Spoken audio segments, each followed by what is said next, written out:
Los huesos de Voltaire. Atención, ¿eh? Se trata de ver qué sucedió con los restos de Voltaire. Para eso hemos consultado dos libros. Uno ha sido Trayectos póstumos de Omar López Mato y otro ha sido Voltaire de Pierre Le Pape, un crítico francés. También hemos consultado El inglés de los huesos de Benito Lynch, pero no había ahí ninguna referencia a Voltaire, ni a otros huesos que no fueran los del inglés mencionados. En abril de 1791, en plena revolución, la Asamblea Constituyente decidió dar sepultura a los hombres que habían participado de algún modo de la caída de la monarquía. Para eso se eligió como panteón oficial la iglesia de Santa Genoveva, donde hemos estado en algún momento. Hemos pasado por afuera porque habían cerrado. El primer santo laico fue Mirabeau. Bastó solo un año para que Mirabeau fuera expulsado de aquel paraíso cívico y sus restos enterrados en el cementerio de Clamart. Lo mismo le pasó a Marat. A un año de su muerte fue desalojado del panteón que había ayudado a inventar incluso. Es decir, que los vaivenes políticos también movilizaban a los muertos. Pasados esos inconvenientes iniciales, habitar el panteón fue el mayor honor con el que el pueblo veneró a sus muertos ilustres. Hasta ahí llegaron Víctor Hugo. Víctor Hugo, después de un paso probablemente breve por el Père Lachaise, Rousseau, Zola, Jean Jaurès, bueno, y Voltaire, entre otros muchos. Pero la llegada hasta allí de Voltaire fue escandalosa. Pasó lo que contaremos. Después de su peregrinar por cárceles y exilios, el prestigio de Voltaire crecía cuanto más se lo prohibía y su influencia aumentaba cuanto más se lo perseguía. A los 66 años decidió asentarse en Ferny, allá en la frontera suiza, pocos kilómetros, ¿no? Si sus nuevos escritos volvían a irritar a las autoridades, podía abandonar Francia, es decir, la localidad estaba cerca de la frontera suiza, pero del lado francés. El tipo habrá pensado, en cuanto me venga la cana a buscar, salgo rajando, me paso del otro lado y les hago desde allí pito catalán. Pero Voltaire ya no estaba para acrobacias políticas ni literarias. Dicen que allá en Fernet se dedicó a envejecer nada más. Y lo hizo con mucho éxito, tanto que en 1778 ya tenía 84 años.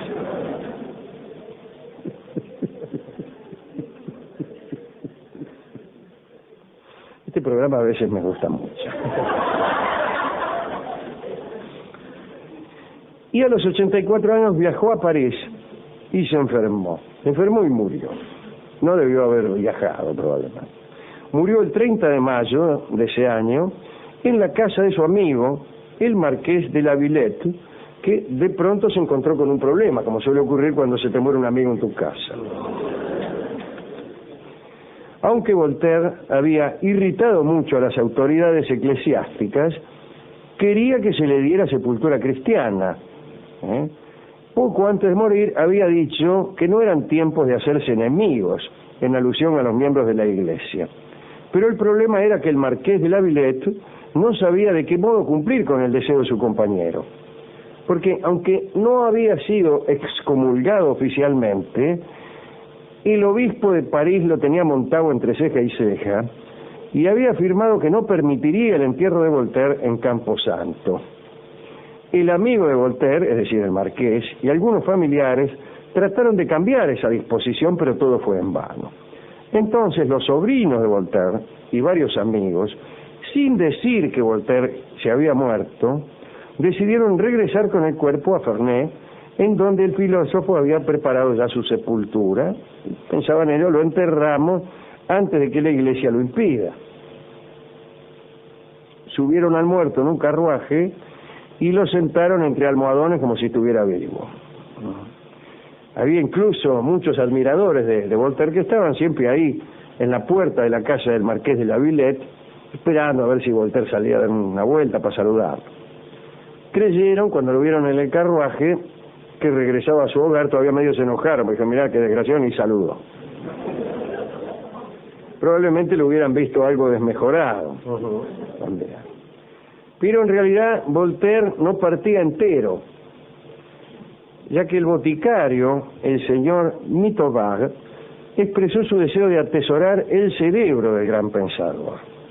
Y no hubo gran oposición por parte de los sobrinos, que en realidad estaban preocupados por enterrar a su tío, aunque no fuera completamente.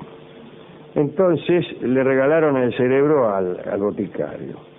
Para no ser menos, el marqués de la Villette, que después de todo era su amigo, el dueño de casa, reclamó el corazón.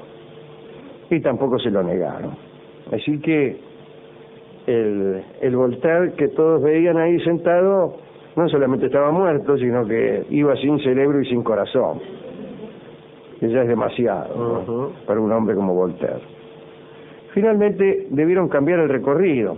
El carruaje en que llevaban sentado al resto de Voltaire, a los restos de Voltaire, y nunca mejor aplicada esta palabra, no fue a Ferney, sino a Cellier, cerca de Troyes, donde un abad amigo, un tal Mignot, tenía jurisdicción. Allí Voltaire fue sepultado secretamente y por la noche dentro de la iglesia local. Si vamos a enterrarlo acá y chao. Ya habían rezado 6 misas por su alma cuando llegó de París la orden de prohibir el entierro. Pues ya estaba enterrado el tipo. Un sobrino lo encaró al funcionario que llegaba de París y le mintió, le dijo, mire, ya lo enterramos, pero además lo enterramos bajo cal, así que no queda nada.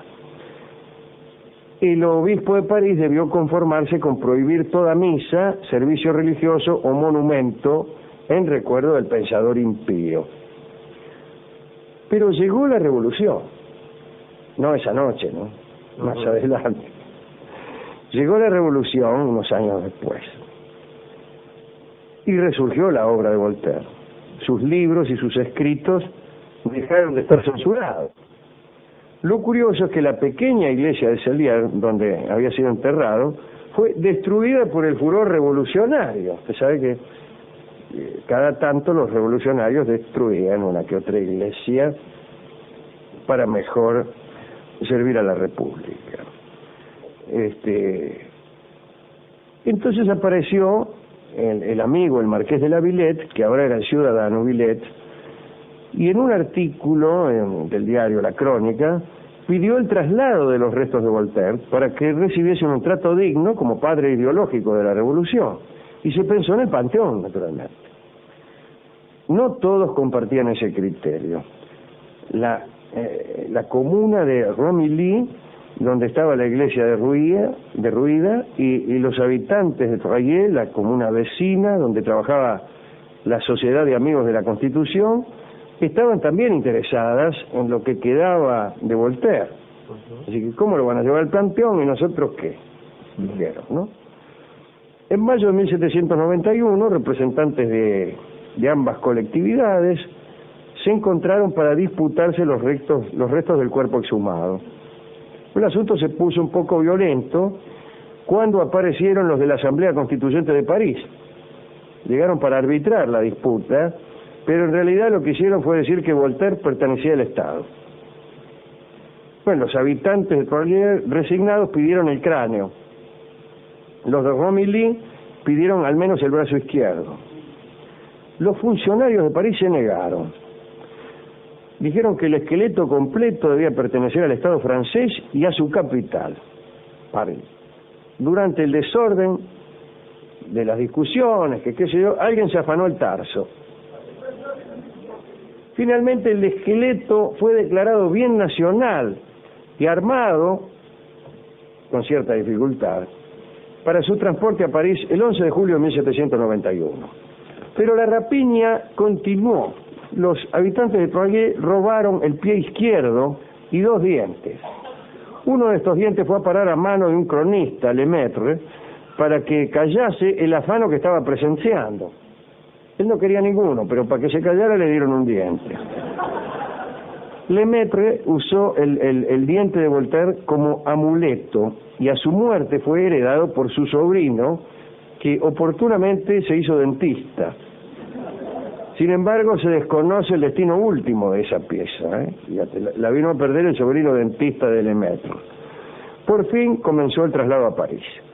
La noche previa a su viaje al Panteón, el cuerpo de Voltaire descansó en lo que quedaba de la Bastilla, donde alguna vez el propio Arouet había estado prisionero y en donde en realidad cambió su nombre por el más famoso de Voltaire, se llamaba Arouet, ¿no? El hijo del notario. Ya en el Panteón, Voltaire fue ubicado cerca de Rousseau y de Descartes. Sobre el cerebro de Voltaire poco se puede decir.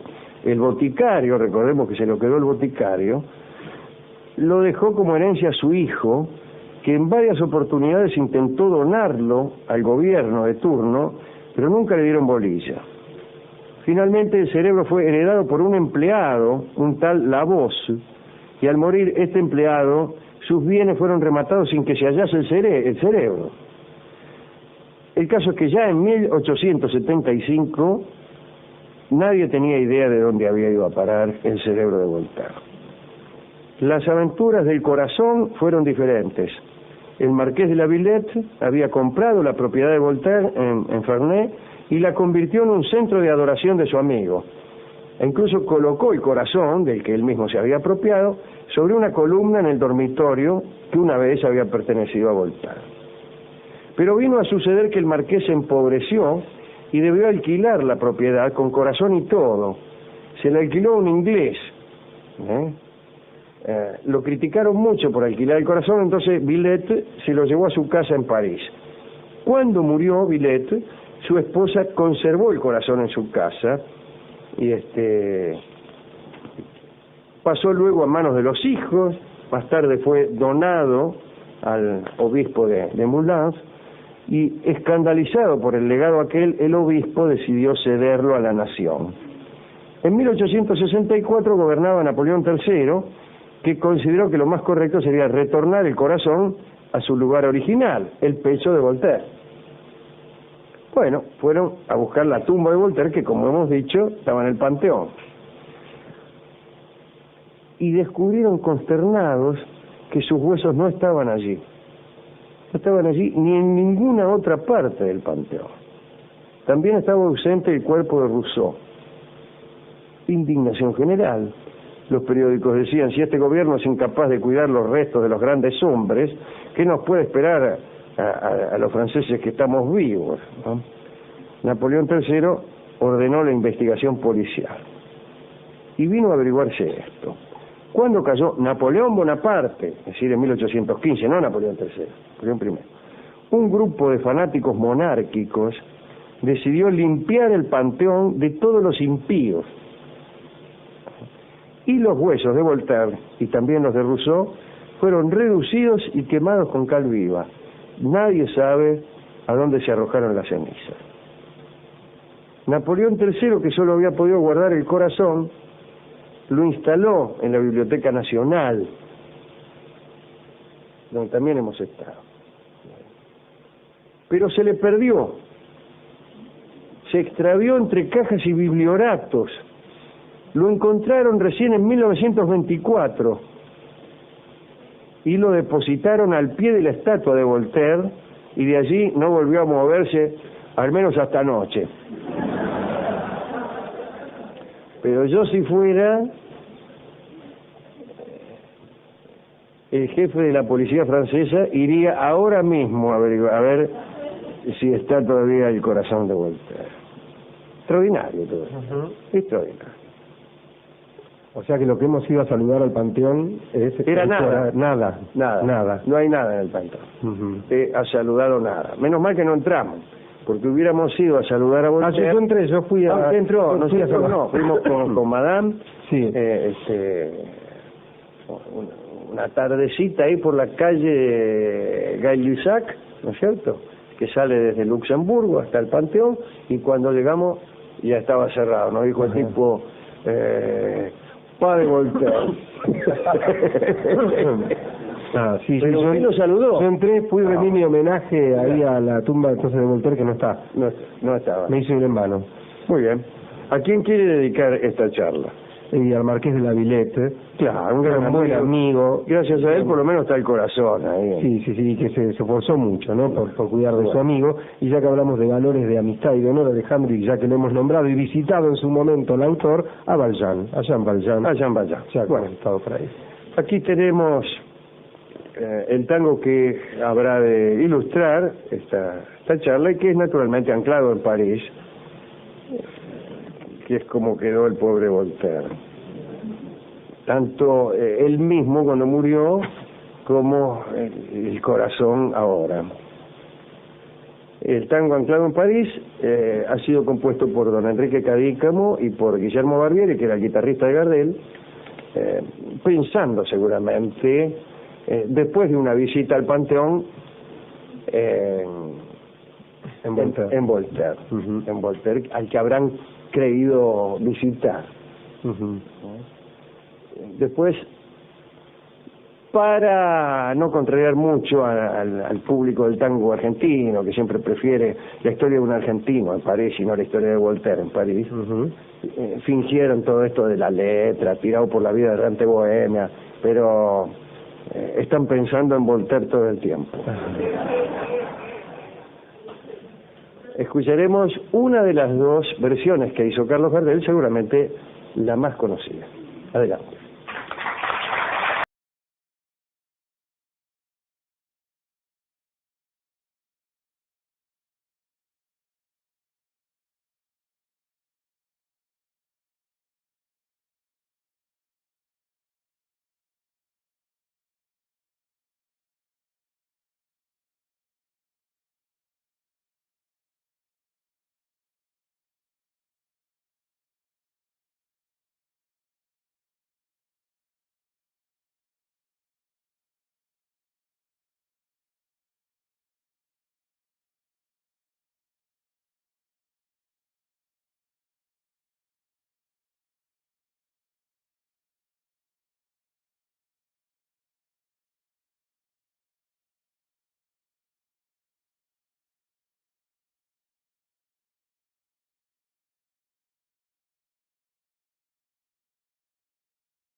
Ha cantado Carlos Gardel, Anclado en París.